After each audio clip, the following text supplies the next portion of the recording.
Hello and welcome back to my channel. So earlier this year, I did a mini series where I ranked all of the 2024 GoodReads Choice Award nominees in the category of romance, and I thought it'd be fun to do that again in the category of mystery and thriller. So let's get into it. In case you missed the romance version of this mini-series, I will link that playlist in the description down below. But Goodreads is this nifty site where you can track all the books that you read, leave reviews, and see what your friends are reading.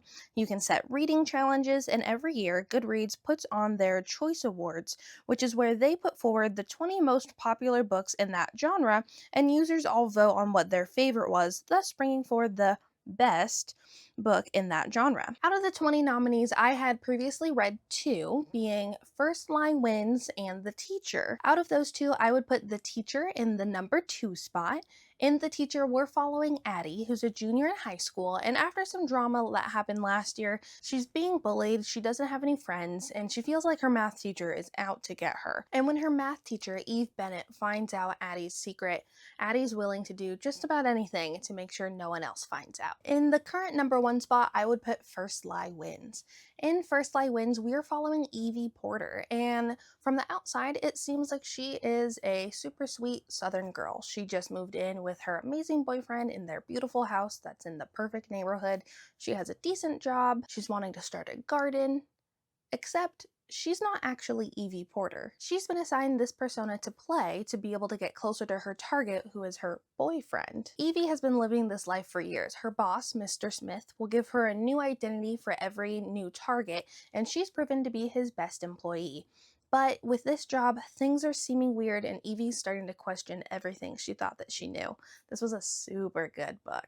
So from here on out in this series, we're going to continue adding on to this list. So let's jump into the vlog portion. Hello! So I'm about halfway through Not What She Seems. I've been driving a lot this week for work, so I've been listening to this one on Audible. In this one, we're following Jack, who since the death of her father, who was the small town's police chief, she's been kind of the black sheep of this small town, and she actually moved away, but her grandfather just passed away. So she comes back, and things just seem kind of off to Jack, and she's not convinced that something shady hasn't been happening. So I'm curious to keep listening to this one. Jack definitely isn't the most likable character, so it makes for an interesting listen. So I'm curious to see where this one's gonna go.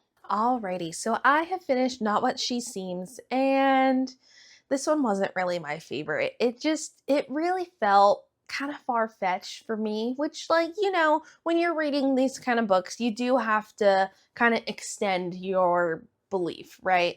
But this one just was really like a, really, that would never actually happen kind of thing. And I also felt like the reveal about the clock, it didn't really make sense to me. So let me know in the comments below if you've read this one. Maybe it's me, maybe it just went over my head, but it just really didn't make sense to me about how that happened. I will say I really liked the narrators for this one. So if you're thinking about picking this one up, I totally recommend the audiobook. For this one, I'm thinking I'm gonna put it below The Teacher. Hello! So hopefully you guys can hear me okay. I'm on my front porch. It's just absolutely gorgeous outside today.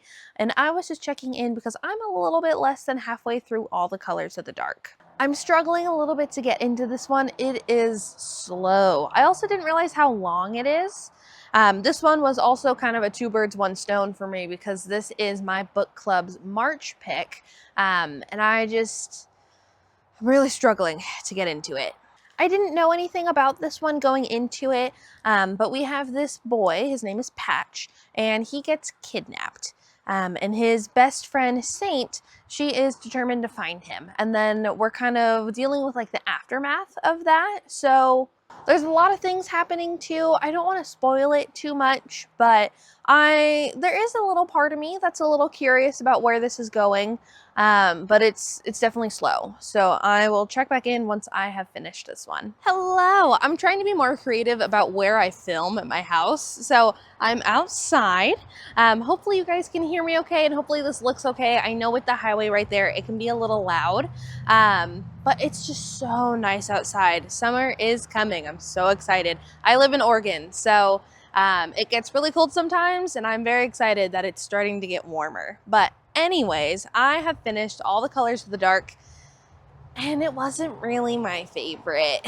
So this one, it was definitely a slow burn mystery, less of a thriller, which this whole category, it's supposed to be mysteries and thrillers, right? So that's not necessarily a bad thing, but it was very slow, and this was a really long book. Something I didn't like about this book is at the end of a chapter, there would be a cliffhanger, and then the next chapter would be way in the future, and you didn't find out what happened here until way later. And I feel like instead of adding like mystery to the story, it just kind of made it confusing and left me with questions. I also don't want to spoil it, so I'm trying to be careful about how I say this, but at the end, when we get to the house and everyone's coming, I'm hoping that if you read this, this makes sense to you. But this whole story has been leading up to this moment here at this house. And then it was just over. It was such a quick wrap up that it was like, we've been reading like 500 pages for this moment, and it's done just like that. And I didn't really like this one. I also really didn't like how Patch treated Saint. I was of the minority in my book club this month because this was my book club's pick for March. Pretty much everyone liked it. I was of the minority that didn't like it. I gave this one 2 stars. So overall, I'm gonna put this one right below Not What She Seems. Hello! So I am about halfway through Home is Where the Bodies Are, and this one's exciting. So this one's very fast paced. We have 3 siblings who are kind of estranged, but the death of their mother brings them all back together. And they're going through the belongings of the house. They find an old VHS tape. And on that, it shows something really terrible. And now they don't know what to do with this information. Do they take it to the police? Do they keep quiet and keep their parents' secret?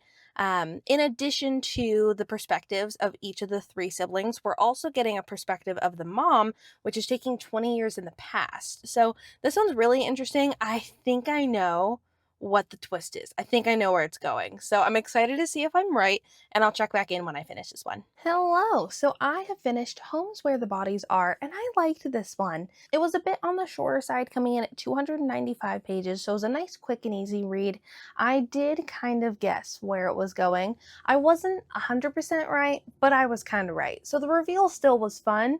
I will say my favorite Geneva Rose book is still The Perfect Marriage, but this one was good. I'm going to put this one above Not What She Seems, but below The Teacher.